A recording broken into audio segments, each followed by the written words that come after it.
convicted of molesting his own granddaughters, has been killed in a Florida prison. When Clark Fredericks pleaded guilty to fatally stabbing the man he says molested him as a child. Victim David Ramirez, a convicted sex offender. Multiple sources tell First Coast News that his cellmate, Paul Dixon, beat him, then drowned him in the jail cell toilet. James Fairbanks, convicted of killing a sex offender. Every state in the country will be required by law to tell a community when a dangerous sexual predator enters its midst. It's a man accused of sexually assaulting a 7-year-old boy in a San Antonio movie theater restroom comes face to face with the child's father. Truth be told, the people want to just put them all in a pile and just burn them, blow them up, slice them up the most heinous way. Welcome back to our channel. Today, we'll be delving into a troubling subject: why child molesters instantly get killed in jail. Join us as we uncover the unsettling truth behind this distressing occurrence. Trapped in a California prison cell with 2 remorseless inmates, David Bob and Louis Conti, both convicted of committing aggravated sexual assault on a minor.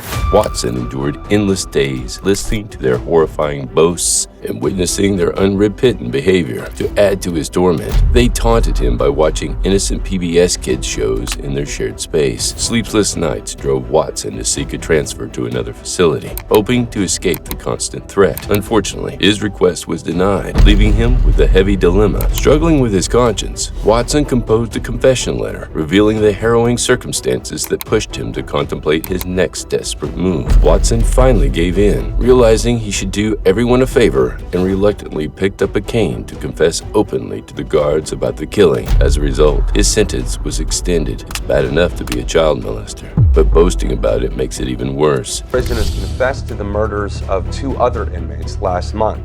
41-year-old Jonathan Watson confessed in a letter that he clubbed both men to death with a cane on January 16th. He wrote that his reasons for the attack were because those 2 inmates he killed were child molesters. Similar to ex-cops being despised in prison. Convicted of second-degree murder with depraved indifference in 1997, and I was sentenced to 20 years to life. Child molesters are treated with even greater disdain. In prison, individuals typically avoid publicizing their wrongdoings, unless the crime somehow earns them respect, like an ex-cop trying to prove they're not a threat. However, for sex offenders, the chances of getting exposed are considerably high. The Federal Bureau of Prisons states that around 11.6% of federal inmates are incarcerated for sexual offenses. In prison, child molesters rely on anonymity and the security level for safety. Surprisingly, higher security exposes them to tougher inmates, making it challenging. Some feel safer in low-security prisons with nonviolent inmates. However, if a sex offender reveals their crime, they often seek protective custody to avoid attacks. Sadly, sex offenders often face harassment and violence in prison. If protective custody is unavailable, they may resort to long-term solitary confinement or seek safety in rougher prison yards with different dynamics. In prison, sex offenders who don't seek protective custody may endure brutal attacks from other inmates, even in common areas like the chow hall or lieutenant's office. They could be knocked down and stomped on, with guards as witnesses to send a clear message. In 2020, a tragic incident involved Robert Munger, a convicted child molester. Shane Goldsby, also an inmate at Airway Heights Correction Center in Washington, witnessed Munger bragging about his heinous crimes. Munger faced charges of first-degree child rape, 3 counts of child molestation, and possession of child pornography. This case sheds light on the risks and challenges sex offenders face in prison. It's a disturbing and harrowing tale, and one can only imagine the shock and anger that Shane Goldsby must have felt upon hearing Robert Munger's sickening stories. According to Goldsby, Munger would go into explicit detail about his heinous actions and the images and videos of his despicable acts. Then came the unimaginable revelation. One of Munger's stories was about Goldsby's own underage sister, who had been a victim of rape. Goldsby couldn't believe what he was hearing and was utterly enraged. To find himself confined in this same institution, unit, pod, and even sharing a cell with the person responsible for such horrific acts against his sister felt like an outrageous twist of fate. Goldsby saw this as a chance to deliver a form of justice that he felt was long overdue. In a moment that must have felt like an opportunity of a lifetime, Goldsby unleashed his fury upon Munger, delivering about 14 forceful blows to Munger's face and head, followed by at least 4 stomps to his head and a few kicks. The result was tragically fatal, as Munger succumbed to the injuries inflicted by Goldsby. The whole situation appears almost surreal, and it's no wonder that Goldsby felt like he was set up by the prison officials. To be placed face to face with the perpetrator of such a heinous crime against his sister was an unimaginable and profoundly distressing circumstance. In another distressing case, we have Cesar Pastrana, a former church and school volunteer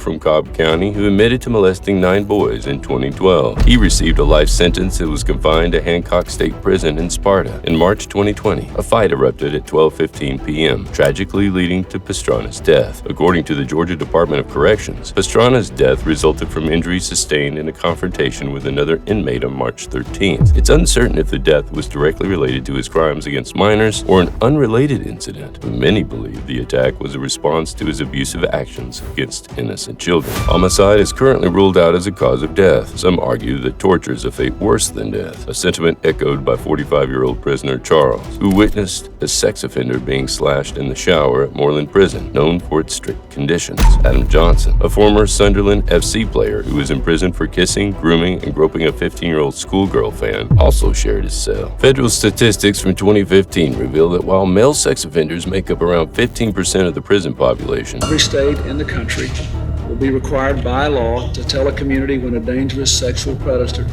enters its midst. they account for nearly 30% of homicide victims since 2007. To address these issues, the Federal Bureau of Prisons established a new facility dedicated solely to sex offenders called the Sex Offender Management Program, SOMP facility. While it may seem like a fancy rehab center for them to improve, the goal is to provide appropriate support and management to address their specific needs and reduce the likelihood of further harm. The Bureau recognizes that more sex offenders in SOMP institutions create a comfortable environment for discussing concerns and seeking treatment. However, the program's limited availability in a few prisons with varying security levels poses a challenge. After indictment, individuals must quickly request a transfer, but approval isn't assured, resulting in a lengthy review process. During this time, child molesters endure persistent inquiries from other inmates about their crimes, adding to their difficulties. Truth be told, the people want to just put them all in a pile and just burn them, blow them up, slice them up the most heinous way. To enter an SOMP facility, a child molester requires a judicial recommendation, which isn't easily obtainable. However, consulting groups can increase their chances for a fee, especially if they're already convicted and in a federal detention center buying time for the appeal process. Despite the potential benefits of the SOMP program, some relevant initiatives in the past have failed. Furthermore, certain prisons remain rigid in their rules and continue to place sex offenders in dangerous situations, even on Kill Row, where their lives are constantly at risk. Indeed, Moreland Prison has faced criticism for its lack of a treatment program, and it was the very place where Charles witnessed the horrific slashing of a sex offender. But the story doesn't end there. Concerning Adam Johnson in Moreland, Charles cautioned against lingering on the not swing sex offender block longer than necessary. Despite not committing crimes against children, Johnson's association with them may raise suspicion among other prisoners. Charles noted that Johnson's celebrity status won't safeguard him, and he could be overshadowed by a more notorious inmate. Thanks for watching. Like this video, click the subscribe button, and remember to turn on your notifications. See you soon.